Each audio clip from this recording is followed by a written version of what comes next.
अरे बच्चों, नमस्कार। क्या हाल चाल है बाबू? कैसे हो आप लोग? उम्मीद है कि आप लोग बहुत अच्छे होंगे और एकदम मन लगा करके अच्छे तरीके से आप लोग पढ़ाई कर रहे होंगे। यह क्लास प्रतिदिन सुबह में 8:30 बजे से चलता है, लेकिन आज किसी कारण से ये क्लास सुबह में हम न ले पाए थे, इस वजह से अभी ले रहे हैं। तो चलिए आज की इस क्लास को हम एकदम बेहतरीन तरीके से शुरू करेंगे। हम लोग भूगोल पढ़ रहे थे, यानी ज्योग्राफी, और उसमें हम लोग भारत संसाधन एवं उपयोग पढ़ लिए थे। और दूसरा नंबर चैप्टर हम पहला नंबर जो खंड का है वो हमने स्टार्ट किया था, जिसका नाम है प्राकृतिक संसाधन। और इस प्राकृतिक संसाधन में हम लोगों को बाबू मिट्टी के बारे में ज्यादा पढ़ना है। इस पूरे प्राकृतिक संसाधन में हम लोगों को मिट्टी के बारे में पढ़ना है। और मिट्टी के बारे में हम पिछले क्लास में आप लोगों को बहुत कुछ बताए भी थे कि मिट्टी कैसे बनता है, मिट्टी कितने प्रकार के होते हैं, मिट्टी बनने में कितना समय लगता है, ये सब कुछ हम ना आपको पिछले क्लास में बताए हैं। तो ये दूसरा पार्ट है। अगर आप लोग पहला पार्ट नहीं देखे हैं ना तो जाकर के देखिएगा, ठीक है। अगर आप लोग पहला पार्ट नहीं देखे होंगे तो जाकर देखिएगा, इस चैप्टर का ये दूसरा पार्ट है। तो चलिए आज की इस शानदार सी क्लास को हम शुरू करते हैं और बहुत बेहतरीन तरीके से आगे क्लास को लेकर के चलते हैं, ठीक है ना? हाँ बाबू, ठीक है ना? तो चलिए आज की क्लास को हम स्टार्ट करते हैं और बहुत बेहतरीन तरीके से हर एक कॉन्सेप्ट को समझाते हुए, ठीक है ना, हर एक कॉन्सेप्ट को समझाते हुए हम लोग आगे बढ़ते हैं, ठीक है। चलिए सर, सुबह में क्लास क्यों नहीं लिए? देखो बाबू, किसी कारण से आज हम ना रात में पूरा रात भर जगे हुए थे, रात भर। सुबह में लगता है 4 बजे के आसपास हम सोए हैं, सुबह में 4 बजे, और 10 बजे उठे हैं। तो सच्चाई यही है, ठीक है ना। और इसलिए सुबह में 8 बजे वाला क्लास को हम ये 11 बजे से शिफ्ट किए। तो चलिए आज शुरू करते हैं। मृदा के बारे में पूरा पढ़ा दिए थे ना। अच्छा, आप लोग हमें बताइए कि मृदा बनने में कुल कितना समय लगता है? बताओ बाबू जल्दी से, आप सभी बच्चे एक बार कमेंट करके बताइए तो, कि मिट्टी को बनने में, यानी कि मृदा को बनने में कुल कितना समय लगता है? आप हमें ये बता दीजिए, बताइए जल्दी जल्दी से। मिट्टी को बनने में कुल कितना समय लगता है? ठीक है, ये बता दीजिए जल्दी से, थोड़ा जल्दी बताओ बाबू, ताकि हम अच्छे तरीके से चीजों को समझ सके। हाँ भाई, आपने रिवीजन किया है, रिवीजन नहीं किया है, बताइए। हजारों लाखों साल, बहुत बढ़िया। 100 साल से ज्यादा? 100 साल में मिट्टी बन जाता है? हैं? हजारों बरस का समय हम आपको बताए थे कि हजारों बरस लगता है। 100 साल तो बहुत कम बोल दिया, ठीक है ना। 100 साल में अगर मिट्टी बन जाता तो क्या करना था? पूरा पत्थर जो है वो मिट्टी दिखाई देता आपको 100-200 साल में। अगर मिट्टी 100 साल में बन जाता तब तो पूरा मिट्टी ही मिट्टी दिखाई पड़ता है। अच्छा, मिट्टी कितने प्रकार के बताए थे बाबू आप लोगों को हम? मिट्टी कितने प्रकार के होते हैं क्या बताए थे? इसके बारे में याद है? मिट्टी कितने प्रकार के होते हैं, क्या ये आपको याद है? जल्दी से एक बार बताइए। हम सब कुछ आप लोग को बताए थे, मिट्टी के बारे में भी बता दिए थे कि मिट्टी कितने प्रकार के होते हैं, बताए थे ना। ये है प्यारे बच्चों जिसके बारे में हमने आपको बताया था कि मिट्टी जो होता है ये 6 प्रकार का होता है, ठीक है। जिसमें सबसे पहला जलोढ़ मिट्टी, जो कि सबसे ज्यादा उपजाऊ मिट्टी भी होता है, और जलोढ़ मिट्टी को ही हम लोग दोमट मिट्टी भी कहते हैं। फिर होता है काली मिट्टी, ये काली मिट्टी जिससे हम लोग की बाल वगैरह भी साफ करते हैं। लाल एवं पीली मिट्टी, लेटेराइट मिट्टी, मरुस्थलीय मिट्टी और पर्वतीय मिट्टी। तो ये तो आप लोग देख लिए। अब प्यारे बच्चे, आप लोगों को हम बारी बारी से इन सब मिट्टी के बारे में बताएंगे कि कौन सा मिट्टी कहाँ पाया जाता है। दो चीज हम लोग को देखना है। जैसे हम देखें दोमट मिट्टी, ये जलोढ़ मिट्टी, तो जलोढ़ मिट्टी कहाँ पाया जाता है और जलोढ़ मिट्टी में कौन सा फसल ज्यादा होता है, ठीक है ना। मुख्य रूप से हम लोग सभी मिट्टी के बारे में ऐसा ही पढ़ेंगे। जैसे काली मिट्टी, तो काली मिट्टी कहाँ ज्यादा पाया जाता है और काली मिट्टी में कौन सा फसल ज्यादा होता है। लाल और पीली मिट्टी, तो ये कहाँ ज्यादा पाया जाता है और इसमें कौन सा फसल ज्यादा होता है। तो यही सब ना हम लोग देखते हुए आगे की ओर बढ़ेंगे, ठीक है। अच्छा, दूसरी बात, आप लोग आप एक चीज और ध्यान देखिएगा। दूसरी बात, आप लोग एक चीज और ध्यान दीजिएगा कि क्या बताना चाह रहे थे अभी हम, एक चीज और आप लोग ध्यान दीजिएगा कि, हाँ, हम ये बोलना चाह रहे थे कि ये जो चैप्टर है इसमें समझने के लिए तो आप समझेंगे ही, लेकिन इसमें याद करने वाला फैक्टर आपको ज्यादा मिलेगा। यानी कि इसमें जैसे आपको दे दिया कि जलोढ़ मिट्टी में कौन सा फसल ज्यादा होता है, तो इसमें समझना क्या है, इसमें तो याद करना पड़ेगा। जलोढ़ मिट्टी कौन कौन से राज्य में ज्यादा है, तो इसमें आपको याद करना पड़ेगा। कौन से राज्य में जलोढ़ मिट्टी कितना प्रतिशत है, तो ये सब आपको याद करना पड़ेगा। कहने का मतलब ये है कि ये जो भूगोल हम लोग पढ़ रहे हैं और ये सब जो चैप्टर है, इसमें याद करने वाला फैक्टर आपको ज्यादा है, यानी कि याद करने के लिए ज्यादा मिलेगा, ठीक है ना, ध्यान रखिएगा। तो चलिए आगे बढ़ते हैं बाबू। भारत में लगभग 6 प्रकार की मिट्टी पाई जाती है और एक एक करके हम लोग सभी मिट्टी के बारे में पढ़ना शुरू करेंगे, ठीक है ना। सबसे पहली बात हम करते हैं जलोढ़ मिट्टी का। सबसे पहला बात किसका करते हैं? जलोढ़ मिट्टी का। जलोढ़ मिट्टी काहे ज्यादा उपजाऊ होता है पता है आप लोगों को? जलोढ़ मिट्टी इतना ज्यादा उपजाऊ काहे होता है? सबसे महत्वपूर्ण मिट्टी है। अगर भारत में मिट्टी की बात किया जाए तो सबसे ज्यादा महत्वपूर्ण मिट्टी यही है, जलोढ़ मिट्टी। क्यों ज्यादा महत्वपूर्ण है? क्योंकि सबसे ज्यादा फसल इसी मिट्टी में होता है, सबसे ज्यादा फसल इसी मिट्टी में होता है। अगर आप किसी दूसरे मिट्टी में गेहूं का खेती करेंगे तो हो सकता है कि एक कट्ठा में 40 किलो हो, समझिएगा। अगर मान लीजिए कि नॉर्मल एक खेत में हम लोग गेहूं का खेती किए तो एक कट्ठा में 40 किलो गेहूं हुआ, जिसको हम लोग एक मन कहते हैं, 40 किलो कहते हैं। अगर इस एक कट्ठा में अगर गेहूं का खेती करिएगा तो हो सकता है कि 50 किलो भी हो जाए, हो सकता है 60 किलो तक चला जाए, ठीक है ना। तो इसलिए जलोढ़ मिट्टी जो है बाबू, ये ज्यादा उपयुक्त होता है खेती के लिए, यानी कि इसमें ना ज्यादा फसल होता है। ये मिट्टी में ज्यादा उपजाऊ, ये मिट्टी में ज्यादा फसल कैसे होता है? क्योंकि मिट्टी ज्यादा उपजाऊ होता है। ज्यादा उपजाऊ क्यों होता है? क्योंकि यह जो मिट्टी है ये नदियों के द्वारा बहाकर लाई जाती है। जितना भी नदी आप लोग देखते हैं, सबके जो किनारे किनारे पे मिट्टी होता है वो सब होता है जलोढ़ मिट्टी। तब ना देखते हैं कि नदी के जो नदी के किनारे पर जो फसल होता है, नदी के किनारे पर जो खेती होता है, उधर आप लोगों को ज्यादा फसल देखने के लिए मिलेगा, ज्यादा बढ़िया फसल देखने के लिए मिलेगा, ठीक है ना।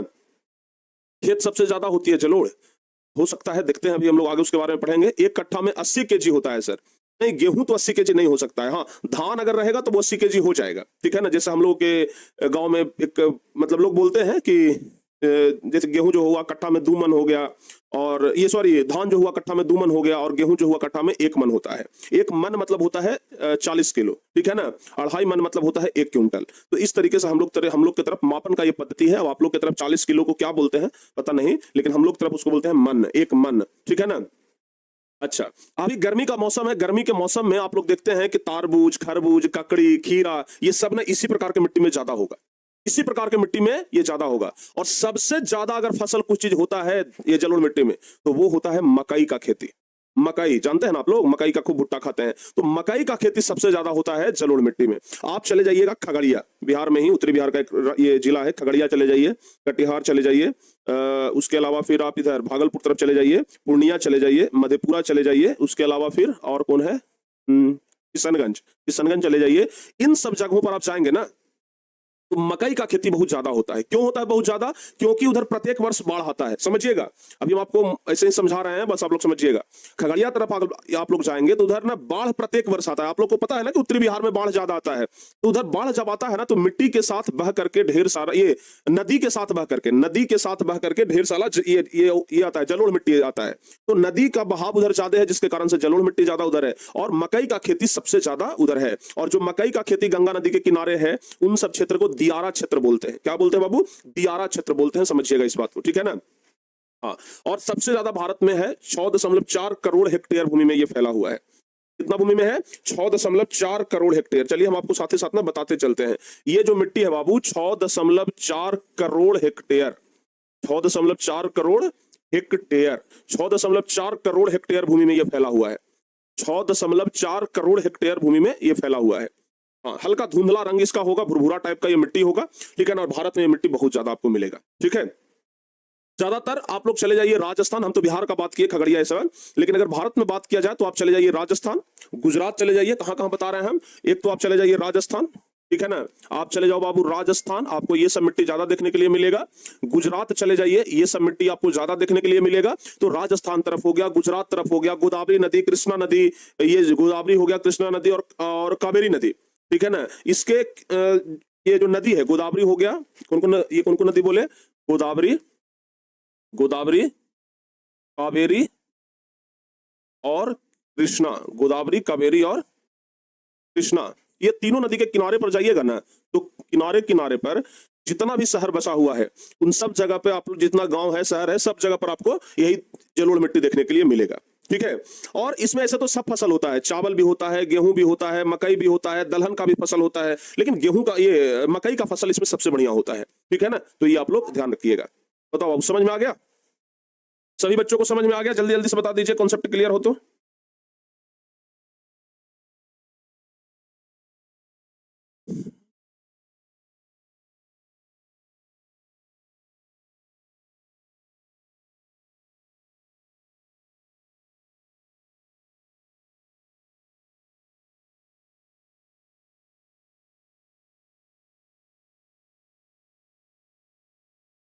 बताओ बाबू, समझ में आ गया ना?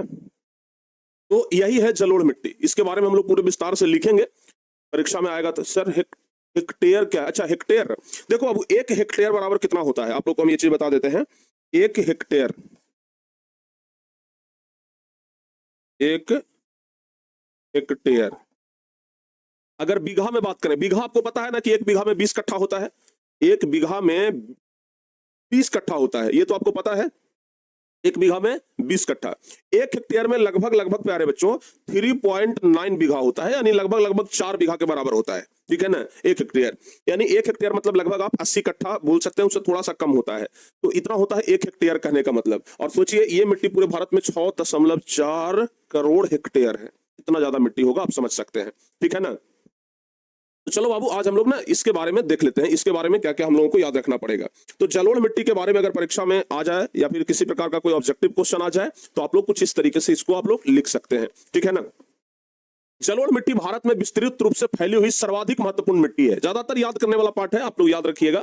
यह मिट्टी नदियों द्वारा लाया जाने वाला बालू हो गया, सिल्ट हो गया, मृत्तिका से होता है, यानी कि नदी के द्वारा जो बहा करके मिट्टी लाया जाता है, बालू मिट्टी का जो मिश्रण होता है उसको कहते हैं हम लोग जलोढ़ मिट्टी, ठीक है ना। नदी के किनारे किनारे वाला जो मिट्टी होगा ना, देखिएगा बहुत ज्यादा उपजाऊ मिट्टी होता है।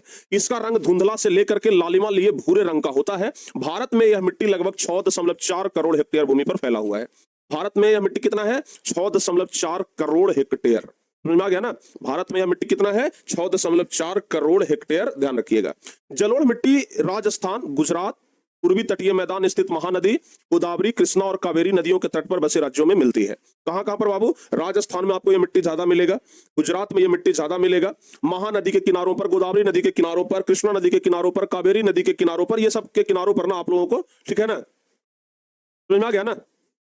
तो इन सब जगहों पर आप लोगों को ये मिट्टी देखने के लिए मिलेगा। इस मिट्टी में मुख्यतः क्या क्या होता है? गन्ना। गन्ना आप लोग समझते हैं? अरे जिसको ईख बोलते हैं, जिससे चिन्नी बनता है, चिपते हैं। तो गन्ना हो गया, चावल हो गया, गेहूं हो गया, मक्का हो गया, दलहन हो गया, ये सब फसलों का उत्पादन ज्यादा होता है। ये सब फसलों का उत्पादन ज्यादा होता है। उत्तर बिहार में बालू प्रधान जलोढ़ को दियारा भूमि कहते हैं। यह मक्का की खेती के लिए विश्व प्रसिद्ध है। आप लोग से पूछा जाएगा कि नदी के ये बालू प्रधान जलोढ़ मिट्टी को क्या कहते हैं, या फिर इस तरीके से पूछा जाएगा कि नदी के किनारों वाले जलोढ़ मिट्टी को क्या कहते हैं, तो दियारा क्षेत्र कहते हैं, ठीक है ना। तो ध्यान रखिएगा, बालू प्रधान जलोढ़ मिट्टी यानी कि बालू बहुत ज्यादा है और वैसा जलोढ़ मिट्टी, तो उसको हम लोग दियारा भूमि कहते हैं। और बिहार में अगर पूछा जाए कि दियारा भूमि किधर है, तो बिहार में आपको बता दिए खगड़िया हो गया, कटिहार हो गया, पूर्णिया हो गया, किशनगंज हो गया, मधेपुरा हो गया, ये सब जगह पर ना दियारा क्षेत्र आपको ज्यादा मिलेगा। समझ में आ गया। तो ये बाबू आप लोगों को ध्यान देना है, ठीक है ना। इसमें समझने वाला कम, याद करने वाला चीज आपको ज्यादा देखने के लिए मिलेगा। मुख्य रूप से आप लोगों को 2-3 चीज याद रखना है। सबसे पहला, जलोढ़ मिट्टी का विस्तार भारत में कितना है? सबसे पहला चीज आप लोग याद रखिएगा, आपको शॉर्टकट में हम याद कराते हैं। जलोढ़ मिट्टी का विस्तार, जलोढ़ मिट्टी का विस्तार, जलोढ़ मिट्टी का विस्तार। तो जलोढ़ मिट्टी का विस्तार भारत में कितना है? कितना करोड़ हेक्टेयर बताए? 6.4 crore hectare. 6.4 crore hectare, 6.4 crore hectare विस्तार है, ठीक है ना। जलोढ़ मिट्टी कहां कहां पे ज्यादा है बाबू? तो लिखेंगे जलोढ़ मिट्टी का विस्तार, जलोढ़ मिट्टी का विस्तार। तो जलोढ़ मिट्टी का विस्तार कहां पर है? तो याद रखिएगा, जलोढ़ मिट्टी का विस्तार जो है कहां कहां पर बताए? राजस्थान में बताए, ठीक है ना, गुजरात में बताए, और कहां बाबू? और ये महानदी, महानदी हो गया, गोदावरी हो गया, गोदावरी नदी हो गया, गोदावरी हो गया, कृष्णा हो गया, कावेरी नदी के तट पर, कावेरी नदी के तट पर। तो ये हो गया कि भाई यहां यहां पाया जाता है जलोढ़ मिट्टी, और कितना पाया जाता है? तो इतना पाया जाता है, ठीक है ना। अब बताए कि प्रमुख फसल, आपको ना 2-3 चीजें मुख्य रूप से याद रखना है। प्रमुख फसल क्या क्या है? प्रमुख फसल, तो प्रमुख फसल में क्या क्या बताए? हम बता दिया आपको गन्ना। प्रमुख फसल में क्या क्या बताए? गन्ना बताए, चावल बताए, गेहूं बताए, दलहन फसल बताए, मक्का बताए। ये सब ना बाबू प्रमुख फसल है, ठीक है ना। ये सब क्या है? प्रमुख फसल है, ठीक है। तो मुख्य रूप से आप लोगों को इतना ही चीजें याद रखना है, ज्यादा कुछ आपको ध्यान नहीं रखना है, ठीक है। अगर एक लाइन और इसमें याद रखना चाहे तो याद रखिएगा कि बालू प्रधान जलोढ़ मिट्टी को दियारा क्षेत्र कहते हैं। बालू प्रधान जलोढ़ मिट्टी को, बालू प्रधान जलोढ़ मिट्टी को, बालू प्रधान जलोढ़ मिट्टी को दियारा क्षेत्र कहते हैं। दियारा क्षेत्र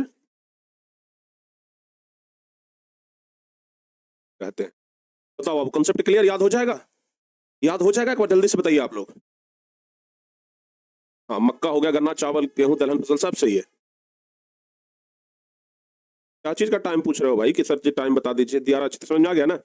दियारा का मतलब क्या होता है निरंजन भाई? आप लोग को अभी ना बताए कि नदी के किनारों पर जो बालू वाला जो मिट्टी होता है, ठीक है ना, आप खगड़िया में चले जाइएगा ना, आप जो गंगा नदी के किनारे किनारे जो क्षेत्र है उसको कहते हैं दियारा क्षेत्र। नहीं समझे आप लोग? जैसे देखिए समझाते हैं, ये हमारा नदी हो गया, ठीक है ना, ये हमारा नदी हो गया। चलिए इसमें पानी बह रहा है,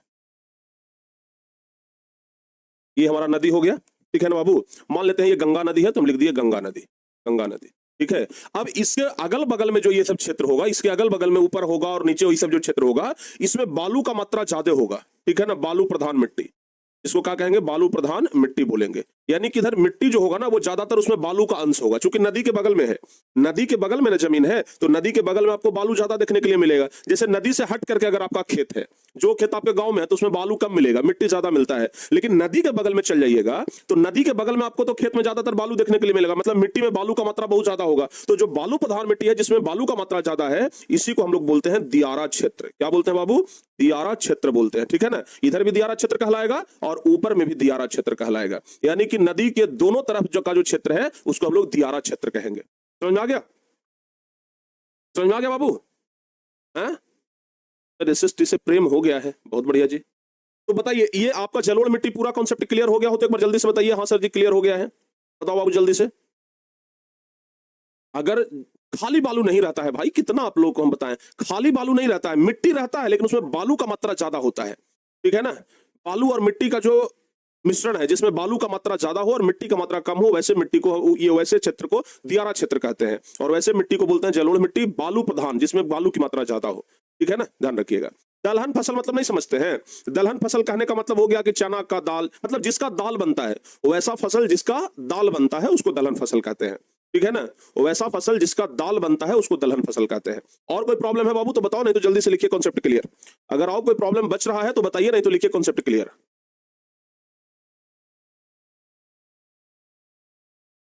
एक बच्चे कह रहे हैं कि सर राजस्थान में मिट्टी कैसे आएगा? देखो राजस्थान तरफ मरुस्थल है, उधर बालू का मात्रा ज्यादा है। लेकिन जब इंदिरा गांधी थी ना तो उधर एक नदी खुदवाई थी, उस नदी का कुछ नाम है, ध्यान में भी नहीं है। तो वो जो उधर जो बना ना, पहले उधर फसल उसल नहीं होता था, धान उन कुछ नहीं होता था, धान का तो खेती नहीं होता था। लेकिन इंदिरा गांधी जब वो नहर खुदवाई उसके बाद से उधर धान होने लगा। तो पानी जब जाता है तो उधर मिट्टी पाया जाता है राजस्थान में पूरे में।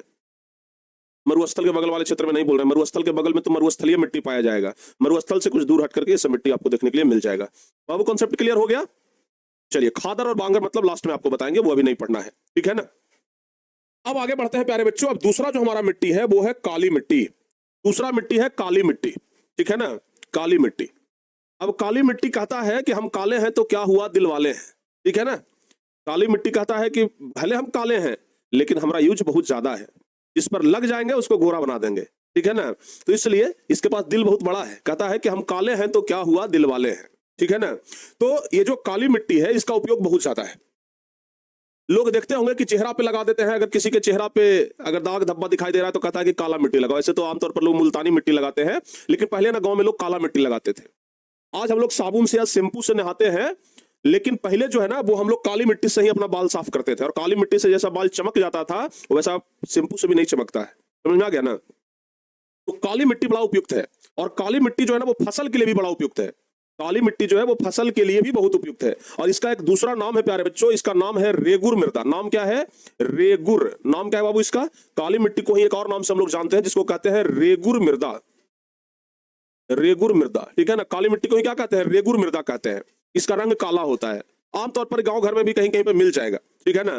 तो मुल्तानी मिट्टी नहीं, मुल्तानी मिट्टी और काली मिट्टी अलग है। मुल्तानी मिट्टी तो बाजार में बिकता है, वो अलग है, उसको मिट्टी के प्रकार में हम लोग गिनती ही नहीं करेंगे।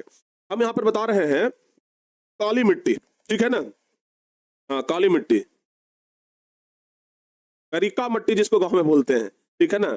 और रेगुर मृदा प्यारे बच्चों इसका दूसरा नाम है। इस मिट्टी का, ये जैसे जलोढ़ मिट्टी का दूसरा नाम क्या था? दोमट मिट्टी। अभी आपको इसके पहले बताया कि जलोढ़ मिट्टी का दूसरा नाम दोमट मिट्टी, उसी प्रकार से काली मिट्टी का दूसरा नाम क्या है? रेगुर मिट्टी, ठीक है ना। इसका रंग जो होता है वो काला होता है। चलिए एक अलग पेज में हम आपको एकदम फ्रेश पेज में बताते हैं, ध्यान दीजिएगा। क्या बता रहे हैं बाबू? काली मिट्टी, ठीक है ना, काली मिट्टी लिख देते हैं, काली मिट्टी। क्लियर हुआ? काली मिट्टी को हम लोग क्या बोलते हैं? रेगुर मिट्टी भी बोलते हैं, यानी कि रेगुर मृदा। रेगुर मृदा भी हम लोग बोलते हैं। काली मिट्टी का दूसरा नाम क्या है? रेगुर मृदा है, ठीक है ना। इसको आप लोग याद रखिएगा, क्लियर। याद रखना बाबू, इसका जो रंग होता है कैसा होगा, इसका नाम है काली मिट्टी, इसका नाम ही है काली मिट्टी। तो काली मिट्टी इसका नाम है, तो इसका रंग कैसा होगा, उजला। अरे नाम है काली मिट्टी है, तो मतलब क्या होगा, इसका नाम होगा, इसका नाम होगा काली मिट्टी, तो इसका रंग कैसा होगा, काला रंग होगा। लेकिन इसका रंग काला क्यों होता है, कुछ तो कारण होगा। ध्यान रखिएगा, इसमें एल्युमिनियम और लोहा के यौगिक ज्यादा होता है, ठीक है ना। इसका रंग काला होता है क्योंकि इसमें एल्यूमिनियम, एल्यूमिनियम एवं लोहा के यौगिक का अंश होता है, लोहा के यौगिक, ठीक है ना, अंश होता है, मतलब थोड़ा बहुत पाया जाता है, इसके वजह से ही इसका रंग जो होता है वो काला होता है। तो इसका रंग काला होता है क्योंकि इसमें एल्युमिनियम और लोहा के यौगिक पाया जाता है। और काली मिट्टी में सबसे बढ़िया फसल कौन होता है, आप लोग बता सकते हैं। ऐसे तो होने के लिए गेहूं भी होता है, चावल भी होता है, फल का भी खेती होता है, प्याज भी होता है, गन्ना भी होता है। लेकिन अगर हम आपसे पूछे कि सबसे बढ़िया फसल किस, ये सबसे बढ़िया फसल इस मिट्टी में कौन सा होता है, तो आप लोग ध्यान रखिएगा, फसल, अगर सबसे उपयुक्त फसल की बात करें, ठीक है ना, अगर हम सबसे उपयुक्त फसल की बात करें कि सबसे उपयुक्त फसल कौन सा है, सबसे उपयुक्त फसल, सबसे उपयुक्त फसल, तो सबसे उपयुक्त फसल कौन सा है पता है। देखिए बाबू, काली मिट्टी में ना सबसे उपयुक्त फसल होता है कपास, कपास, समझ में आ गया ना। तो अगर पूछा जाएगा कि कपास कौन सी मिट्टी में होता है, तो बताइएगा काली मिट्टी में। कपास कौन सी मिट्टी में होता है, काली मिट्टी में, ठीक है ना, ध्यान रखिएगा। क्योंकि इस मिट्टी में कपास का खेती ज्यादा होता है, इसलिए इस मिट्टी का एक और नाम है काली कपास मृदा, काली कपास मृदा। क्योंकि इस मिट्टी में कपास का खेती ज्यादा होता है, इसलिए इसका एक और नाम है काली कपास मृदा। समझ में आ गया ना, ध्यान दीजिएगा। तो प्यारे बच्चों, रंग इसका काला होता है एल्युमिनियम और लोहा के यौगिक के कारण। सबसे उपयुक्त फसल कौन सा है, कपास हुआ। और भारत में ये कितना फैला हुआ है, ठीक है ना, विस्तार, इसका विस्तार कितना है भारत में, तो जितना जलोढ़ मिट्टी का था, यानी कि 6.4 करोड़ हेक्टेयर इसका भी विस्तार है, 6.4 करोड़ हेक्टेयर इसका भी विस्तार है। यानी कि भारत में 6.4 करोड़ हेक्टेयर में यह मिट्टी भी बहुत ज्यादा फैला हुआ है, ठीक है ना, ध्यान रखिएगा। और ये कहां कहां मिलेगा बाबू, तो आपको चले जाइए महाराष्ट्र में, ठीक है ना, महाराष्ट्र में चले जाइए। ढक्कन के पठार की तरफ अगर आप लोग जाएंगे, ढक्कन के लावा प्रदेश की तरफ जाएंगे, तो उधर आपको ज्यादा मिलेगा। दक्कन होता है, दक्कन के लावा प्रदेश, दक्कन के लावा प्रदेश, ठीक है ना, उधर आप लोग जाएंगे तो ये फसल, ये मिट्टी जो है, ये मिट्टी आपको देखने के लिए ज्यादा मिलेगा। बाकी आप साउथ में चले जाइए तो कर्नाटक में मिल जाएगा, आंध्र प्रदेश में मिल जाएगा, तमिलनाडु में मिल जाएगा, ठीक है ना। कर्नाटक में चले जाइए, उधर आपको ये मिट्टी मिलेगा। आंध्र प्रदेश में मिलेगा, आंध्र प्रदेश में मिलेगा, ठीक है, आंध्र प्रदेश में मिल जाएगा, तमिलनाडु में मिल जाएगा, तमिलनाडु में मिल जाएगा। अच्छा, उसके बाद और कहां मिलेगा, गुजरात में मिल जाएगा ये मिट्टी। तो इन सब जगहों पर ये मिट्टी ज्यादा है। अब आप कहिएगा कि सर हमरो गांव तरह काली मिट्टी है, हमरो गांव के बगल में काली मिट्टी है, थोड़ा बहुत होगा, ठीक है ना। लेकिन अगर इन सब जगहों पे जाइएगा तो जिधर देख रहे हैं उधर आपको काली मिट्टी ही दिखाई पड़ेगा, क्योंकि उधर कपास का खेती ज्यादा होता है, ठीक है ना। कपास से क्या बनता है, कपड़ा बनता है, आपको पता होगा, ठीक है बाबू। काली मिट्टी कहां पर मिलेगी, सर बता तो दिए, महाराष्ट्र में मिलेगा। महाराष्ट्र कहने का मतलब समझता है ना, मुंबई तरफ, मुंबई महाराष्ट्र में आता है। दक्कन के अलावा प्रदेश, कर्नाटक, आंध्र प्रदेश, तमिलनाडु, गुजरात, इन सब जगहों पर प्यारे बच्चों आपको देखने के लिए ज्यादा मिलेगा। समझ में आ गया। बिहार में कौन सा मिट्टी है, देखो बाबू, बिहार में ना सब मिला जुला मिट्टी है। बिहार में जिला बदलिएगा मिट्टी बदल जाएगा। बिहार में पटना जिला में कोई और मिट्टी है, बगल में नालंदा जिला में जाइए कोई और मिट्टी मिलेगा, जहानाबाद जिला में जाइए कोई और मिट्टी मिलेगा, ठीक है ना। इधर सभी मिला जुला मिट्टी है। कोई एक अगर खास बोले कि बिहार में सिर्फ ये मिट्टी है, वैसा नहीं है, इधर अलग अलग मिट्टी है, ठीक है ना। और बाकी बिहार के बारे में स्पेशल पढ़ना है, बिहार के बारे में जब हम लोग पढ़ेंगे तो वहां पे स्पेशल पढ़ना है। अभी हम लोग जो देख रहे हैं वो पूरे भारत के बारे में हम लोग पूरे विस्तार से देख रहे हैं, इसको समझिएगा। तो इतना बाबू आप लोग को समझ में आया, बताइए जल्दी से। हाँ, अच्छा, फसल इसमें कौन कौन सा होगा, तो देखो बाबू, फसल के अगर बारे में हम लोग बात करें तो फसल में हम आप लोग को तो बताइए दिया कि कपास तो सबसे बढ़िया होवे करता है। फसल में कपास के अलावा आपको गन्ना हो जाएगा, गन्ना के अलावा आपको गेहूं हो जाएगा, ठीक है ना। और क्या क्या होगा फसल में अगर बात करें तो गन्ना आपका हो सकता है, गेहूं आपका हो सकता है, फल का खेती हो जाएगा, प्याज हो जाएगा, ठीक है ना, फल का खेती हो जाएगा। और क्या क्या होगा, प्याज होगा। तो ये सब आप लोग ध्यान रखिएगा, ठीक है ना। तो इतना ही आप लोगों को ध्यान रखना है काली मिट्टी के बारे में। तो आपसे परीक्षा में एक सवाल बार बार पूछा जाता है कि काली मिट्टी का दूसरा नाम क्या है, तो क्या बताइएगा। अगर आपसे पूछा जाएगा कि काली मिट्टी का दूसरा नाम क्या है, तो क्या बताइएगा, काली मिट्टी का दूसरा नाम रेगुर मिट्टा, ये रेगुर मिट्टी, ठीक है ना, ध्यान रखिएगा। काली मिट्टी का रंग काला क्यों होता है, तो एल्युमिनियम और लोहा के कारण, ठीक है ना, ध्यान रखिएगा। एल्युमिनियम और लोहा के यौगिक उसमें पाए जाते हैं। तो ये सब प्यारे बच्चे आप लोग ध्यान रखिएगा, ठीक है। हाँ, तो सर चाय किस मिट्टी में होता है, आगे बताएंगे। चिंता न करिए, आगे बताएंगे। अभी आपको पहाड़ी मिट्टी के बारे में, अभी पहाड़ों के बारे में समझाए कहाँ है, क्योंकि चाय जो होता है वो पहाड़ पर होता है। अभी तो हम लोग धरती वाला मिट्टी की बात कर रहे हैं, अभी तो पहाड़ पर गए नहीं किए हैं, ठीक है ना। तो इतना प्यारे बच्चे आप लोगों को याद रखना है, क्लियर। तो चलिए, तो काली मिट्टी के बारे में सब कुछ समझ गए। तो प्यारे बच्चे ये है काली मिट्टी। इसमें जानते हैं, इसमें गर्मी के दिन में ना दरार बहुत फटता है, क्योंकि इसमें पानी सोखने का क्षमता बहुत कम होता है, जिसके वजह से ना दरार बहुत ज्यादा फट जाता है, ठीक है। तो अगर किसी मिट्टी में बहुत ज्यादा दरार फट रहा है, इतना बड़ा बड़ा, जितना बड़ा बड़ा अभी आप लोग देख रहे हैं, ये जब सूखता है ना तो ये मिट्टी पत्थर के जैसा हो जाता है। फेंक करके मार दिया, ये अगर किसी को मार दीजिएगा पत्थर के जैसा चोट करेगा, माथा फट जाएगा एकदम, ठीक है ना। इतना खतरनाक ये मिट्टी होता है, समझ में आ गया। तो ये मिट्टी में ना पानी सूखने का क्षमता बहुत कम होती है। जब तक पानी है तब तक ठीक है, जैसे ही पानी सूखेगा ना एकदम ही पत्थर के जैसा बन जाएगा, ये बात ध्यान रखिएगा, ठीक है। समझ में आ गया बाबू। चलिए, इसको आप लोग ध्यान दीजिएगा। अब अगर काली मिट्टी के बारे में अगर लिखने के लिए आ जाए तो लिखेंगे कि ये काली मृदा का दूसरा नाम रेगुर मृदा भी है। इस मिट्टी का रंग काला होता है, जो इसमें उपस्थित एल्युमिनियम और लौह यौगिक के कारण होता है। यह कपास की खेती के लिए सबसे अच्छी मिट्टी मानी जाती है, जिस कारण से इसे काली कपास मृदा के नाम से भी जानते हैं। सब कुछ आपको बता दिए कि काली कपास मृदा के नाम से इसको क्यों जानते हैं। भारत में यह मिट्टी लगभग 6.4 करोड़ हेक्टेयर भूमि पर फैली हुई है। काली मिट्टी मुख्य रूप से दक्कन के अलावा प्रदेश, महाराष्ट्र, गुजरात, कर्नाटक, आंध्र प्रदेश और तमिलनाडु राज्यों में विस्तृत रूप से मिलता है। इस मिट्टी में नमी धारण करने की क्षमता अधिक होती है, मतलब नमी बहुत ज्यादा धारण करता है, लेकिन सूखता है तो दरार बहुत ज्यादा फटता है। इस मिट्टी में मुख्यतः गन्ना, प्याज, गेहूं एवं फलों की खेती अनुकूल मानी जाती है, ध्यान दीजिए, ठीक है ना। समझ में आ गया बाबू। तो ये काली मिट्टी के बारे में आप लोग समझ गए होंगे। अब काली मिट्टी के बाद जो अगला मिट्टी था वो कौन था बाबू? लाल एवं पीली मिट्टी। लाल एवं पीली मिट्टी, देखिए इस मिट्टी का रंग आपको देखने में लग रहा होगा कि लाल है ना, और इधर देखने में लग रहा है कि एकदम होली में खेलने वाला अबीर है। लग रहा है कि नहीं लग रहा है? इधर ललका अबीर है, इधर पियरका अबीर है ना।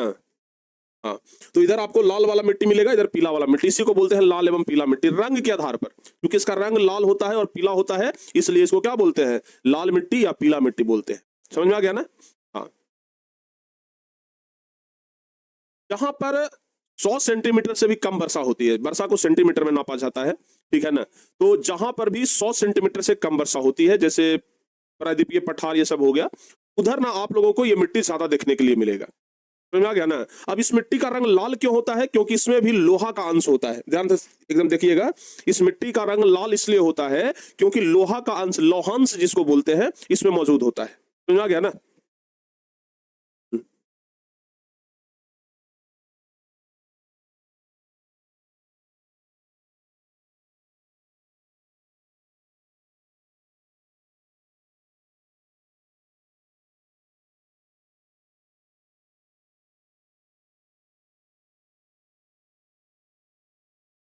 समझ में आ गया बाबू। हाँ, ध्यान दीजिएगा इस हमको। दक्कन का पठार कहने का मतलब क्या हुआ? देखो बाबू, एक होता है पहाड़। पहाड़ आप लोग जानते हैं ना कि बहुत ऊंचा ऊंचा पहाड़ होता है। एक होता है इस तरीके से हल्का शेप में आता है, पहाड़ के जैसा ही होता है, उसको पठार कहते हैं। और अगर दक्षिण भारत में जाइएगा तो इस प्रकार का पठार जो है ना वो बहुत ज्यादा फैला हुआ है। मतलब समझ लीजिए कि पहाड़ का एक छोटा या फिर एक जुड़वा भाई है, पहाड़ का ही जुड़वा भाई है, उसको पठार कहते हैं। बस उसका आकार जो होता है वो कुछ इस तरीके से शंकुआकार का होता है, और उसी को पठार बोलते हैं। और ये दक्षिणी भारत में ये जो पठार सब फैला हुआ है, उसी को बोलते हैं दक्कन का पठार, या फिर दक्कन के पठार को ही हम लोग बोलते हैं प्रायद्वीपीय पठार। ठीक है, दक्कन का पठार और प्रायद्वीपीय पठार लगभग एक ही हुआ, जो दक्षिणी भारत की ओर ये फैला हुआ है। तो ये आप लोग बाबू, अब आप लोग अच्छे तरीके से इसको याद रखिएगा कि लाल एवं पीली मिट्टी। लाल इसका रंग क्या है? ये कैसे है? लोहांश के कारण, ठीक है ना। और भारत में ये मिट्टी बहुत ज्यादा है, 7.2 करोड़ हेक्टेयर भूमि में फैला हुआ है। कितना में बता रहे हैं हम? 7.2 करोड़ हेक्टेयर। 7.2 करोड़ हेक्टेयर, सोच लीजिए। मतलब जलोढ़ मिट्टी और काली मिट्टी से भी ज्यादा है ये। 7.2 करोड़ हेक्टेयर में फैला हुआ है। और इस प्रकार का मिट्टी दक्षिण भारत में चले जाइए, चूंकि दक्षिण भारत में पठार ज्यादा है, अभी हम आपको बताए, जैसे कर्नाटक हो गया, तमिलनाडु हो गया, आंध्र प्रदेश हो गया, गोवा हो गया, उड़ीसा हो गया, इन सब जगहों पर जाइए, आप लोगों को ये मिट्टी ज्यादा देखने के लिए मिलेगा, ठीक है ना। इसमें चावल हो गया, ज्वार हो गया, बाजरा हो गया, मक्का हो गया, मूंगफली हो गया, ये सब का खेती आपको भी उपयुक्त रूप से देखने के लिए मिल जाएगा, ठीक है। तो प्यारे बच्चों, ये सब मिट्टी जो है ना आपको दक्षिण भारत में ज्यादा देखने के लिए मिलता है, और भारत में इसका विस्तार 7.2 करोड़ हेक्टेयर में फैला हुआ है। तो हम लोग जब इसके बारे में लिखेंगे तो क्या लिखेंगे? हम लोग इसके बारे में लिखेंगे तो क्या लिखेंगे?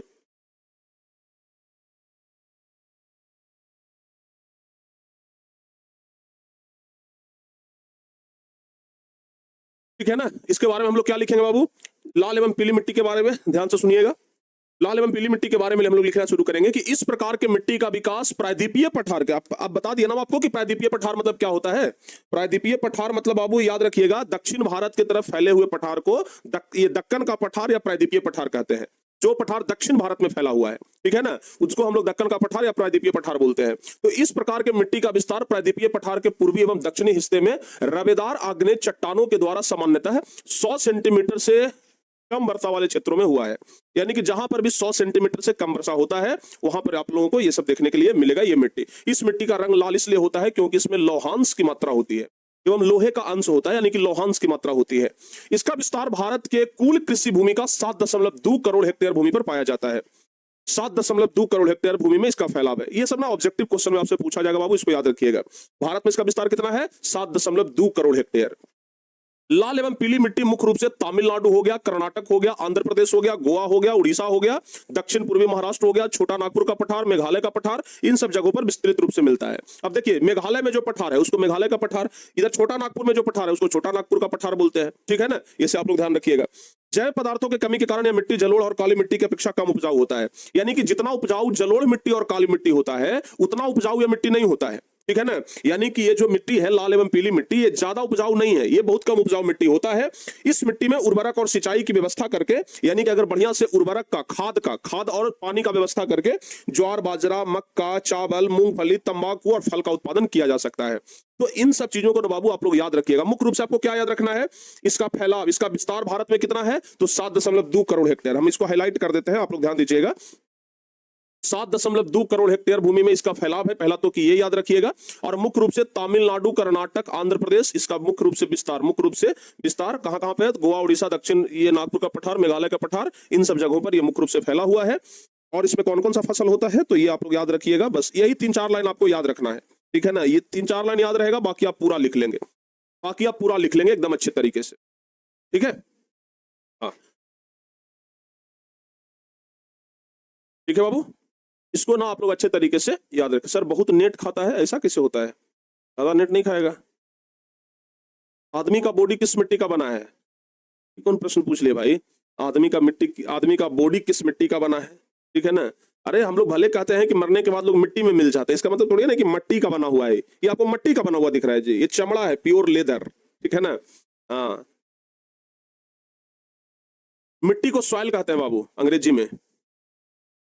चलिए, तो ये प्यारे बच्चों आप लोगों को यहां तक समझ में आ गया? जल्दी से बताओ आप लोग, यहां तक समझ में आ गया? चलिए, अब हम लोग देखते हैं लेटेराइट मिट्टी। अब अगला जो मिट्टी है, ये तो हो गया लाल एवं पीली मिट्टी। अब अगला जो हम लोग देखते हैं प्यारे बच्चे, ये कौन सा है? ये है लेटेराइट मिट्टी। देखिए, लेटेराइट मिट्टी इस प्रकार का है। आप लोगों को मिट्टी में छोटे छोटे पत्थर दिखाई पड़ेंगे, ठीक है ना।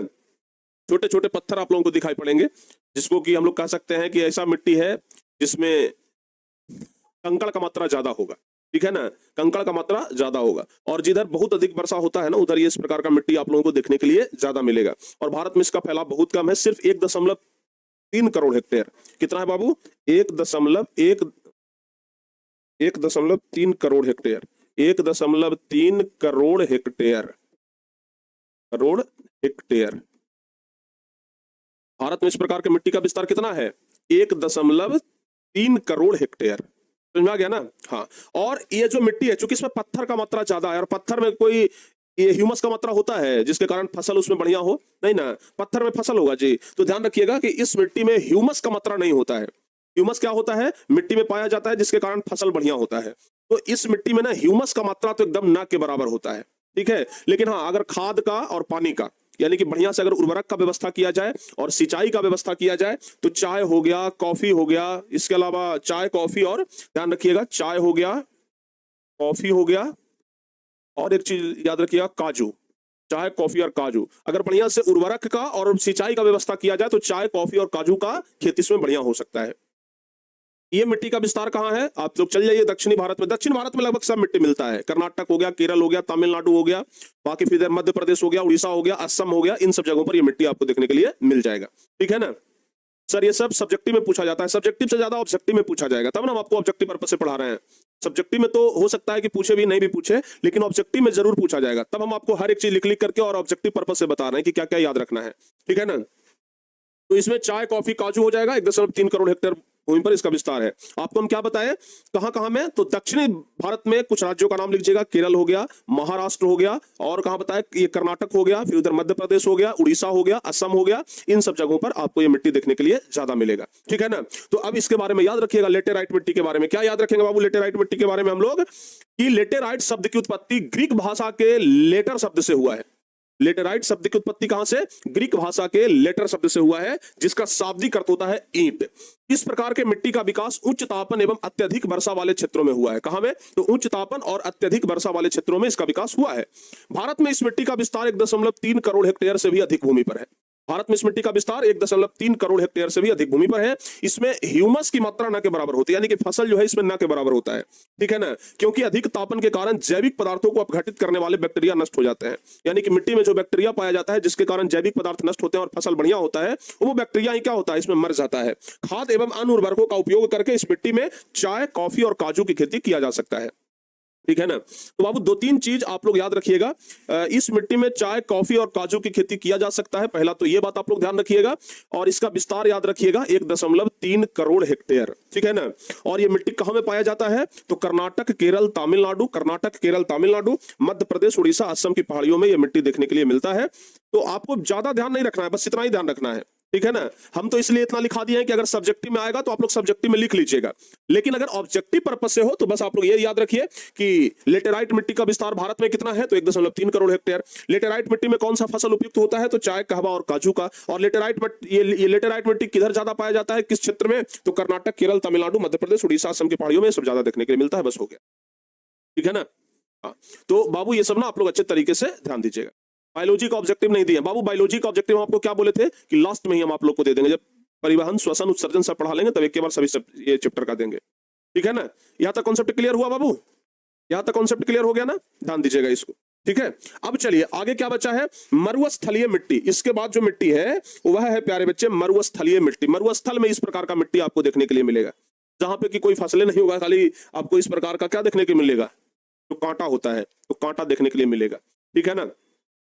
और नामे है मरुस्थलीय मिट्टी, यानी कि जहां मरुस्थल ज्यादा होगा वहां पर यह मिट्टी देखने के लिए मिलेगा, जहां मरुस्थल ज्यादा होगा उधर मिट्टी देखने के लिए मिलेगा। और ये हल्का लाल भूरा रंग का होता है, जैसा कि आप लोग फोटो में भी देख रहे हैं, कैसा होता है, लाल भूरा रंग का होता है, ठीक है ना। हाँ आप लोग ध्यान दीजिएगा, ठीक है बाबू। हाँ, तो ये लाल भूरा रंग का होता है, इसको आप लोग ध्यान दीजिएगा। और इसका विस्तार भारत में कितना है ये आपकी किताब में भी नहीं दिया है, लेकिन इधर कौन कौन सा फसल होता है, चाय, कहवा और काजू, ये सब ध्यान दीजिएगा, ठीक है ना। हालांकि एक बार जो नया वाला बुक एडिशन निकला है उसमें एक बार हम देख लेते हैं, कहीं शायद किताब में दिया हो। हाँ किताब में ये दिया है, लेटेराइट मिट्टी का तो बता दिए थे, मरुस्थलीय मिट्टी का विस्तार आपकी किताब में भी नहीं दिया है कि कितना है। जब नहीं दिया है तो इसको छोड़ ही देते हैं, मरुस्थलीय मिट्टी का विकास आपकी किताब में भी नहीं है कि कितना है, ठीक है ना। तो इसके बारे में हम लोग बस ये जान लेंगे कि चाय, कॉफी और जो काजू है, ठीक है ना, ये सब का खेती ज्यादा होता है, लेकिन अगर बढ़िया से सिंचाई का व्यवस्था किया जाए तो चावल, गेहूं का भी उत्पादन होता है, ठीक है ना। तो इसके बारे में हम लोग लिख लेंगे बाबू कि इस प्रकार की मिट्टी लंबी शुष्क ऋतु, अल्प वर्षा मतलब बहुत थोड़ा वर्षा और ह्यूमस रहित बालुई मिट्टी वाले क्षेत्रों में विकसित होती है। इस मिट्टी का रंग होता है वो लाल हल्का भूरा होता है। इस मिट्टी में ह्यूमस और उर्वरक की मात्रा न के बराबर होती है। अब चूंकि राजस्थान तरफ अगर जाइएगा तो उधर आपको मरुस्थल मिलेगा, खाली बालू ही मिलता है। क्या मिलता है? सिर्फ बालू ही बालू आपको देखने के लिए मिलता है। तो बालू में कोई ह्यूमस का मात्रा होता है? बताओ बाबू, बालू में कोई ह्यूमस का मात्रा होगा? नहीं होगा। खाद, उर्वरक और सिंचाई की व्यवस्था करके इस मिट्टी में चाय, कहवा और काजू की खेती किया जा सकता है, ठीक है ना। चाय, कहवा, काजू के अलावा भी प्यारे बच्चे आप लोग चाहें तो लिख सकते हैं चावल और गेहूं, ठीक है ना। चावल और गेहूं का भी खेती किया जाता है, ठीक है ना। अगर बढ़िया से अगर चावल गेहूं हो गया, या फिर कपास का भी खेती किया जाता है, ठीक है ना। अगर उर्वरक का व्यवस्था हो तो मरुस्थलीय मिट्टी में चावल, गेहूं और कपास का भी होता है, ठीक है। इस प्रकार के मिट्टी का विस्तार मुख्य रूप से पश्चिमी राजस्थान, ठीक है ना, और गुजरात का जो कच्छ क्षेत्र है, गुजरात का कच्छ, फिर पश्चिमी हरियाणा और दक्षिण पंजाब के क्षेत्रों में ये ज्यादा पाया जाता है। फिर इसके अलावा आपको राजस्थान में ये देखने के लिए ज्यादा मिल जाएगा, तो इन सब जगहों पर ना आपको ये मिट्टी देखने के लिए ज्यादा मिलता है, ठीक है। हाँ राजस्थान, अच्छा राजस्थान तो इधर लिखा हुआ ही है। समझ में आ गया बाबू? तो इसको आप लोग ध्यान रखिएगा, मरुस्थलीय मिट्टी। सीधे एक लाइन में याद रखिए कि मरुस्थलीय मिट्टी यानी कि जो मरुस्थलीय क्षेत्र है, जहां मरुस्थल है वहां पर आपको इस प्रकार की मिट्टी देखने के लिए ज्यादा मिलेगा, ठीक है ना। जैसे राजस्थान में मरुस्थल है, उधर देखने के लिए मिलेगा। गुजरात के जो कच्छ क्षेत्र है, पश्चिमी हरियाणा का जो क्षेत्र है, दक्षिण पंजाब का जो क्षेत्र है, इन सब जगहों पर आपको देखने के लिए मिलेगा। कहवा क्या होता है सर? कहवा मतलब होता है कॉफी, ठीक है ना। कहवा मतलब कॉफी। अब एक बच्चे पूछ रहे हैं सर गुजरात का कच्छ का है। गुजरात का कच्छ एक क्षेत्र है, जगह है। गुजरात में एक जगह है जिसका नाम है कच्छ, ठीक है ना। गुजरात में एक जगह है जिसका नाम है कच्छ, ठीक है बाबू। एक बच्चे पूछ रहे हैं कि सर राजस्थान में खाली मिट्टी है तो उधर बालू तो बड़ा सस्ता होगा, उधर उधर कैसे टाली बालू ये बालू मिलता है? अब राजस्थान जाएंगे तो पूछ करके बताएंगे कि उधर बालू उधर उधर बालू कैसे टाली मिलता है, ठीक है ना। क्योंकि हम लोग की तरफ तो बालू का देखते हैं कि चोरी होता है तो कैसे कैसे करके बालू मिलता है, लेकिन राजस्थान तरफ तो खाली बालू है, सिर्फ बालू। लेकिन उधर बालू भी होता है ना जो रेत के जैसा होता है, रेती होता है, तो उससे घर बनाना शायद संभव नहीं होता है। एकदम रेत होता है, बहुत महीन बालू होता है। जैसे गंगा नदी में जो बालू है, तो गंगा नदी में बालू नहीं है, वो रेत है, वो कुछ दिन में मिट्टी बन जाएगा, ठीक है ना। उस प्रकार का बालू है। गंगा नदी में देखिएगा भूरा भूरा कलर का बालू होता है, ठीक है ना। कभी गंगा नदी नहाने जाइएगा ना तो नीचे से बालू निकालिएगा, देखिएगा कि हल्का ब्लैक टाइप का है, भूरा टाइप का है वो बालू। तो वो बालू होता है ना, उसमें घर नहीं बनाना पॉसिबल है, कुछ दिन के बाद वो मिट्टी बन जाएगा, ठीक है। ठीक है, ध्यान रखिएगा। कैसे टाली बालू मिलता है सर उधर? कैसे टाली बालू मिलता है तो जाने के बाद ना कुछ पता लगेगा भाई। चलिए, अब प्यारे बच्चे सबसे लास्ट में एक मिट्टी बच गया है जिसको कहते हैं पर्वतीय मिट्टी। पर्वतीय मतलब जहां पर्वत है, जहां पहाड़ है, उधर जो मिट्टी मिला, ठीक है ना। तो पहाड़ के पास जो मिट्टी देखने के लिए मिलेगा तो वहां भी तो कंकड़े का मात्रा ना होगा, क्योंकि पहाड़ है और पहाड़ के अगल बगल में भी जो मिट्टी मिलेगा उसमें कंकड़ का मात्रा ज्यादा होगा, ठीक है ना। तो ध्यान रखिएगा कि पहाड़ के अगल बगल वाला जो मिट्टी होता है उधर भी कोई खेती उतनी ज्यादा नहीं होता है, ह्यूमस का मात्रा बहुत कम होता है। लेकिन अगर नदी के आसपास में है तो फिर उधर खेती हो जाता है, चावल भी हो जाता है और आलू वगैरह का फसल जो है वो बढ़िया हो जाता है, ध्यान रखिएगा। तो लिखेंगे हम लोग कि इस प्रकार की मिट्टी केवल पर्वतीय और पहाड़ी क्षेत्रों में देखने के लिए मिलता है। जो पहाड़ी क्षेत्र है ना, उधर आपको ये मिट्टी ज्यादा देखने के लिए मिलेगा, ध्यान रखिएगा। प्रायः जो यह मिट्टी है यह अम्लीय एवं ह्यूमस रहित होते हैं, लेकिन नदी के आसपास और जलोढ़ पंखों में ये मिट्टी उपजाऊ होती है। यानी कि अगर नदी के आसपास अगर पर्वतीय मिट्टी है तो वो उपजाऊ होगा। जहां ढलानों पर फलों के बागान और नदी घाटी में चावल और आलू का उत्पादन किया जाता है, यानी कि नदी का जहां पर पानी का सोर्स है वहां पर आपको इस प्रकार का मिट्टी देखने के लिए मिलेगा, ठीक है ना। समझ में आ गया बाबू? ध्यान रखिएगा। कभी राजस्थान घूमने के लिए जाइए तो उधर आपको मरुस्थल देखने के लिए जरूर मिलेगा, ठीक है ना। जिधर खाली बालू ही बालू होता है, आप ये समझ लीजिए मरुस्थल यानी कि जिधर सिर्फ बालू ही बालू है, मरुस्थल। आप मरुस्थल जाएंगे ना बाबू, आपको सिर्फ बालू ही बालू देखने के लिए मिलेगा। देख लीजिए, ये है मरुस्थल। जिधर देखिए ना उधर सिर्फ और सिर्फ बालू आपको देखने के लिए मिलेगा। देख लीजिए, ये मरुस्थल है, जिधर देखिए उधर सिर्फ बालू बालू बालू, ठीक है ना। खाली बालू आपको देखने के लिए मिलेगा। इधर गाड़ी उड़ी भी ज्यादा नहीं चलता है, सिर्फ चलेगा तो ऊंट चलेगा। ऊंट ऊंट क्या है ना कि एक बार पानी पीता है 4 दिन के लिए निश्चित हो जाता है, तो ऊंट को एक बार पानी पिलाइए और मरुस्थल में घुसा करके एक जगह से दूसरी जगह जाइए, ठीक है ना। तो ये होता है मरुस्थल, ठीक है। हाँ, समझ में आ गया ना? और बताओ जल्दी, यहां तक सब बच्चों को समझ में आ गया?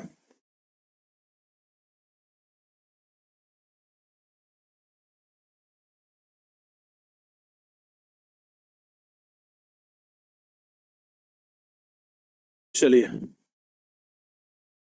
ऊंट होता है क्या? हाँ हाँ, इधर ज्यादा मरुस्थल में ना ज्यादा ऊंट ही चलता है, ठीक है ना, समझ लीजिएगा। ह्यूमस क्या है बाबू? आप लोग मिट्टी में गोबर देते हैं, मिट्टी में कोई सड़ा हुआ चीज देते हैं ताकि वो क्या हो जाए, खाद के रूप में बदल जाए, उसी को ह्यूमस कहते हैं, ठीक है ना। पैर नहीं धंसता है, पैर धंसता है ना, लेकिन जो ऊंट होता है, ऊंट का जो जो पैर का निचला हिस्सा है देखिएगा वो गलगल रहता है, वो जब ऐसे रखेगा ना तो फैल जाता है, ठीक है। तो इसलिए ऊंट का पैर नहीं धंसता है। बाकी जब हम लोग जाएंगे तो हम लोग को तो इसमें चलना बड़ा मुश्किल हो जाएगा, 100 डेग चलते चलते ना आप लोगों का हालत खराब हो जाएगा, हमारा भी हालत खराब हो जाएगा, ठीक है। तो इधर ना ऊंट कहीं ज्यादा चलता है। मरुस्थल का राजा ऊंट को कहा जाता है, ध्यान रखिएगा। मरुस्थल का राजा ऊंट को कहा जाता है।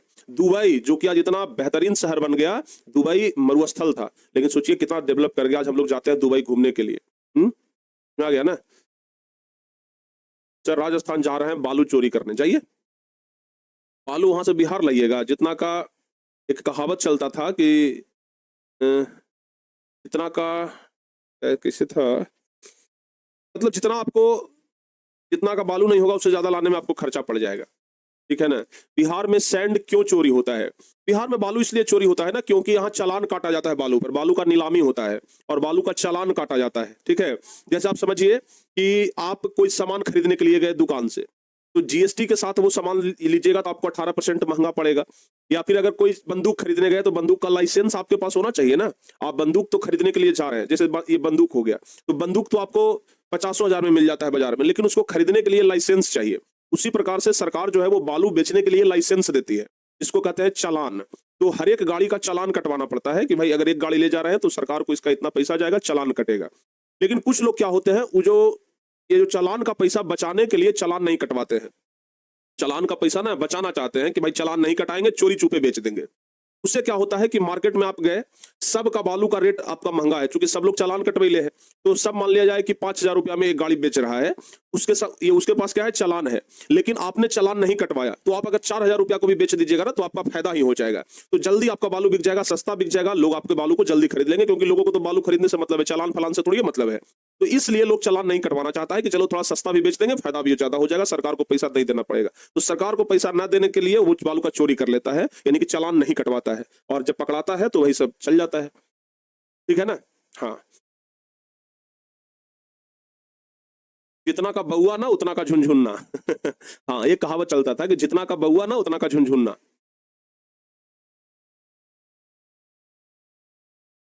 ठीक है ना। तो इस तरीके से आप लोग बाबू ध्यान रखिएगा। ये हो गया मरुस्थल, बाकी तो सब आप लोग समझ गए ना। बताओ बाबू, बताइए जल्दी जल्दी से। आपके फर्स्ट टर्मिनल एग्जाम से पहले हम ये ज्योग्राफी का पूरा चैप्टर खत्म कर देंगे। ठीक है, पूरा चैप्टर खत्म कर देंगे। बहुत एक एक दो दो चैप्टर से पूछेगा, ज्यादा नहीं पूछेगा, एक या दो चैप्टर से ही सवाल आएंगे, ज्यादा नहीं आएगा। चलिए, तो बाबू यहां तक कॉन्सेप्ट अगर क्लियर हो गया हो तो आप लोग बता दीजिए, या फिर और अगर कोई डाउट है तो आप लोग पूछ लीजिए कमेंट में, हम उसका जवाब देते हैं। सबसे ज्यादा खेती होता है पंजाब और हरियाणा में। सबसे ज्यादा खेती लगभग पूरे भूमि के 80% भाग पर पंजाब हरियाणा में खेती होता है। पंजाब हरियाणा के लोगों को हम कहते हुए सुने हैं, अगर 40-50 हजार रुपया का अगर नौकरी लगता है ना तो लोग कहता है कि इससे अच्छा खेती नहीं कर लेंगे। यानी कि 40-50 हजार के नौकरी को भी वो लोग छोटा समझता है और कहता है कि इससे अच्छा खेती करेंगे। ठीक है, तो वहां पर यही है। लेकिन ध्यान रखिएगा, वन का भी रहना जरूरी है। अगर पूरा जमीन खेती लायक हो जाएगा तो फिर ऑक्सीजन कहां से लीजिएगा। तो जितना भी जमीन है उसका कम से कम 32-33% भाग पर वन रहना बहुत जरूरी है। ठीक है ना, ध्यान रखिएगा, वन का विस्तार होना बहुत जरूरी है। सबसे अधिक वर्षा कहां होता है? मासिनराम में होता है बाबू। सबसे अधिक वर्षा होता है मासिनराम में। और अगर बिहार का बात करेंगे सबसे कम वर्षा कहां होता है तो बक्सर जिला में होता है। बिहार का सबसे कम वर्षा वाला जिला कौन सा है? बक्सर जिला है। और कुछ डाउट है तो पूछ लीजिए, और कुछ अगर डाउट हो तो पूछ लीजिए, सारे डाउट्स को आज क्लियर कर देंगे। गेहूं सबसे ज्यादा कहां होता है? गेहूं सबसे ज्यादा हरियाणा में होता है, इसलिए हरियाणा में हरित क्रांति भी हुआ था, आपको पता होगा। हरित क्रांति के बारे में हम आगे पढ़ाएंगे। हरियाणा में होता है, उत्तर प्रदेश में होता है, इन सब जगहों पर गेहूं सबसे ज्यादा होता है। ठीक है ना। कपास का मतलब नहीं जानते हैं? कपास जिससे कपड़ा बनता है, कपास का खेती होता है। नेट पर सर्च करिएगा कपास क्या होता है, आप लोग को आ जाएगा। देखो बाबू, कपास का खेती, कपास का फसल, कपास का फसल आप लोग देखे होंगे, रुई के जैसा होता है भाई। देखिए, ये कपास का फसल है, इस प्रकार से ना ये रुई के जैसा होता है। देख लीजिए, ये रुई के जैसा होता है। इधर जो आप लोग उजला उजला देख रहे हैं ना, रुई, यही कपास है बाबू। ठीक है ना।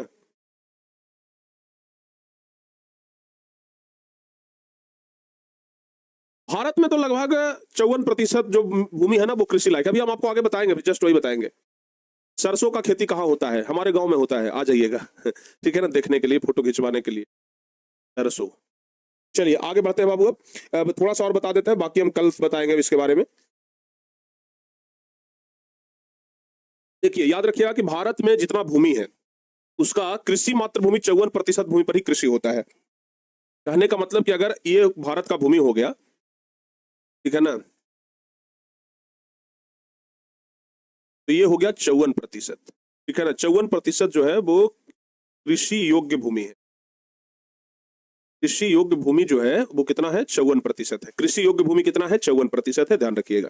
ठीक है, तो भारत में 54% कृषि योग्य भूमि है। ऑब्जेक्टिव क्वेश्चन में पूछा जा सकता है कि भारत में कृषि योग्य भूमि का विस्तार कितना है, तो बताइएगा 54%। ठीक है ना।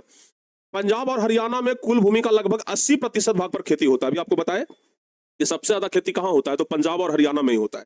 ठीक है ना। सबसे ज्यादा पंजाब और हरियाणा में ही खेती होता है, जबकि अरुणाचल प्रदेश, मिजोरम, मणिपुर और अंडमान निकोबार द्वीप समूह में 10% से भी कम क्षेत्र में खेती होता है। पर्यावरण को संतुलित रखने के लिए कम से कम जो कुल क्षेत्र है उसका 33% भूभाग पर वन विस्तार होना अति आवश्यक है।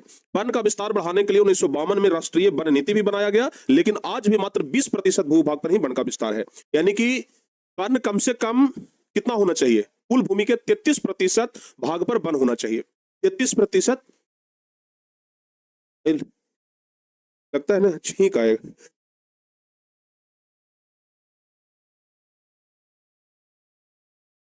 अंदर से जब छींक आने वाला होता है ना तो लगता है कि मन एकदम अलवला रहा है। ठीक है। केला का खेती ज्यादा, हाजीपुर तरफ चले जाइए, केला का खेती ज्यादा होता है। मुजफ्फरपुर में जाइए, लीची का खेती होता है। ठीक है ना। अभी तो लीची का समय है, जाइए मुजफ्फरपुर, बढ़िया बढ़िया लीची मिलेगा। तो पर्यावरण को संतुलित रखने के लिए कम से कम कितना प्रतिशत भूभाग पर वन होना चाहिए? पर्यावरण को संतुलन रखने के लिए कम से कम 33% भूभाग पर वन होना चाहिए। यानी कि 100 कट्ठा में 33 कट्ठा में आपका वन होना चाहिए, लेकिन भारत में अभी मात्र 20% है। यानी कि जितना वन होना चाहिए उससे भी कम वन है। अगर पूरे विश्व में बात किया जाए तो सबसे ज्यादा वन आपको रूस में देखने के लिए मिलता है। पूरे विश्व में सबसे ज्यादा वन जो है वो कहां देखने के लिए मिलता है? रूस में।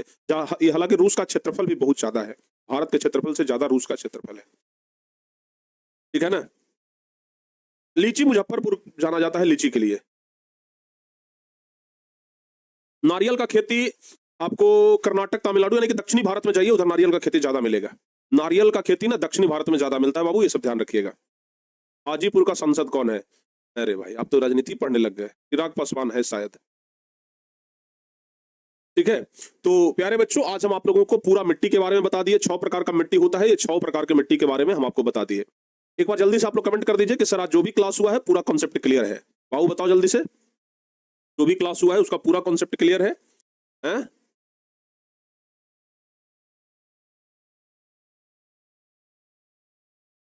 बताइए, पूरा कॉन्सेप्ट क्लियर है? एक बार जल्दी से बताओ भाई, क्लियर है ना? क्योंकि बहुत बेहतरीन तरीके से हर एक चीज को हम समझा समझा करके बता दिए हैं। तो आज पूरा मिट्टी के बारे में बता दिए। कल हम आपको बताएंगे कि मिट्टी का अपर्दन कैसे होता है, मिट्टी का कटाव कैसे होता है, पहाड़ी मिट्टी, पहाड़ों में खेती कैसे होता है, इन सब चीजों के बारे में कल हम आप लोग को बताएंगे। ठीक है। तो मिलते हैं प्यारे बच्चों कल। मशरूम का खेती, मशरूम का खेती खेत में नहीं होता है, आपको हम बता देते हैं। मशरूम का खेती जो है वो खेत में नहीं होता है, मशरूम का खेती घर में होता है। ठीक है ना। गेहूं का जो भूसा होता है ना, उस भूसे में उसका खेती होता है। गेहूं के भूसा को पॉलिथीन में बंद किया जाता है, उसको सड़ाया जाता है, तब मशरूम का खेती होता है। आप लोग को दिखाते हैं, मशरूम का खेती हम करते हुए देखे हैं। ठीक है ना। मशरूम का खेती हम करते हुए देखे हैं।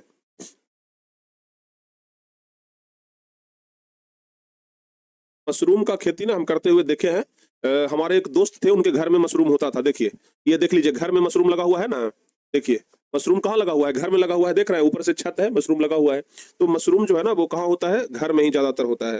देखिए इस तरीके से, ये वाला पिक्चर में ना शायद स्पष्ट दिखाया। हाँ देखिए, अभी हम आपको बताया ना कि जो पोलोथीन होता है, जो पोलोथीन होता है बड़ा बड़ा ना, पोलोथीन में ही गेहूं का भूसा उसको क्या किया जाता है? सड़ाया जाता है, और उसमें मशरूम का खेती इस तरीके से होता है। ये कोई खेत में नहीं होता है, मशरूम कोई खेत में हुआ नहीं, घर में ही होता है। और मशरूम को एकदम ठंडा जगह चाहिए, अंधेरा, एकदम अंधेरा जगह। तो जो घर के नीचे अंडरग्राउंड होता है ना, अंडरग्राउंड में ये ज्यादा बढ़िया होता है। इसको लाइट नहीं चाहिए, अंधेरा चाहिए, जहां एकदम छांव हो। और जो लोग मशरूम का खेती करते हैं वो एसी लगा करके रखते हैं। मतलब जहां पर मशरूम का खेती कर रहे हैं ना, वहां पर एसी लगाते हैं ताकि एकदम इसको ठंडा हो। और पानी का फुहारा देकर के इसका सिंचाई होता है। ये जो दवाई छिटने वाला मशीन आता है, जिसको एक हाथ से ऐसे ऐसे करते हैं और दूसरा हाथ से ऐसे ऐसे करके छिटते हैं, ये वाला मशीन देखे है ना, उस मशीन से इसका सिंचाई होता है। ठीक है। चावल का खेती कौन नहीं जानता है? चावल का खेती तो सब लोग जानते हैं भाई, चावल का खेती तो सब जगह पे होता है। अभी कुछ दिन के बाद उसका बिछड़ा यानी कि मोरी जो है वो बुना जाएगा। मशरूम का मतलब अब बताइए, मशरूम नहीं जानते हैं? ये मशरूम होता है एक सब्जी, जैसे आलू का सब्जी, पनीर का सब्जी, वैसे मशरूम है। ठीक है ना, खाया जाता है सब्जी बना करके। ठीक है बाबू। तो इसको ना आप लोग अच्छे तरीके से सब याद कर लीजिएगा। जो भी आज बताए हैं हर एक चीज, आपका हर एक कॉन्सेप्ट भी क्लियर कर दिए। आपका बहुत सारा आज डाउट भी पढ़े हैं, बहुत सारा कमेंट भी पढ़े हैं, और कमेंट पढ़ करके बहुत सारे कमेंट का आप जवाब भी दिए हैं। ठीक है ना। बाकी फिर कल मिलते हैं, आज शाम में, आज शाम वाली क्लास में फिर मिलते हैं। वहां पर बाबू फिर हम लोगों को जो सब्जेक्ट है उस सब्जेक्ट के बारे में पढ़ना होगा। ठीक है। मशरूम आप खाए हैं, बड़ा प्यारा है भाई, हमारा बहुत बढ़िया लगता है मशरूम। मशरूम और पनीर हमारा फेवरेट है। चलिए आगे बढ़ते हैं और मिलते हैं अगली क्लास में। तब तक के लिए प्यारे बच्चों, जय हिंद।